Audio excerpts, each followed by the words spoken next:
السلام علیکم ورحمۃ اللہ وبرکاتہ۔ کلمہ توحید کی عظمت کو بخاری کی اس حدیث سے سمجھیے۔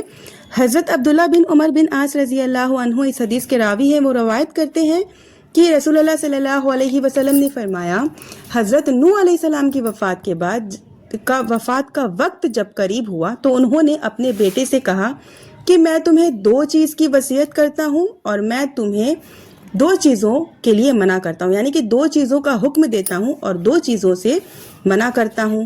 میں تمہیں لا الہ الا اللہ کا حکم دیتا ہوں اس لیے کہ 7 زمین اور 7 آسمان اگر ایک پلڑے میں رکھ دیے جائیں اور لا الہ الا اللہ ایک پلڑے میں رکھ دیا جائے تو لا الہ الا اللہ کا پلڑا بھاری ہو جائے گا، اور اگر 7 زمین اور 7 آسمان ایک مبہم حلقہ بن جائے تو لا الہ الا اللہ انہیں توڑ دے گا، اور میں تمہیں سبحان اللہ و بحمدہ کہنے کا حکم دیتا ہوں اس لیے کہ وہ ہر چیز کی تسبیح ہے اور اسی کے ذریعے مخلوق کو روزی دی جاتی ہے، اور میں تم کو شرک اور تکبر سے منع کرتا ہوں۔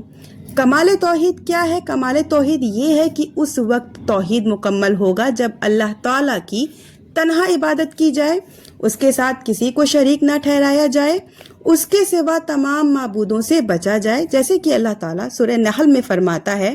سورہ نحل کی آیت نمبر 36 ہے، ہم نے ہر امت میں رسول بھیجا کہ لوگوں صرف اللہ کی عبادت کرو اور اس کے سوا تمام معبودوں سے بچو۔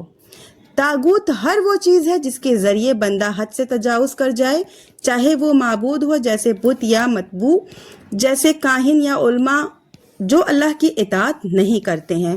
طاغوت بہت سے ہیں، جن میں سے 5 سرغنہ ہیں۔ ایک ابلیس، دوسرا جو اپنی عبادت کیے جانے پر راضی ہوں، تیسرا وہ لوگ جو اپنی عبادت کی طرف بلائے، چوتھا وہ جو علم غیب کا دعویٰ کرے، 5واں وہ جو اللہ کے نازل کردہ احکام کو چھوڑ کر خود ساختہ احکام سے فیصلہ کرے۔ امید کرتی ہوں ویڈیو آپ کو پسند آئی ہوگی۔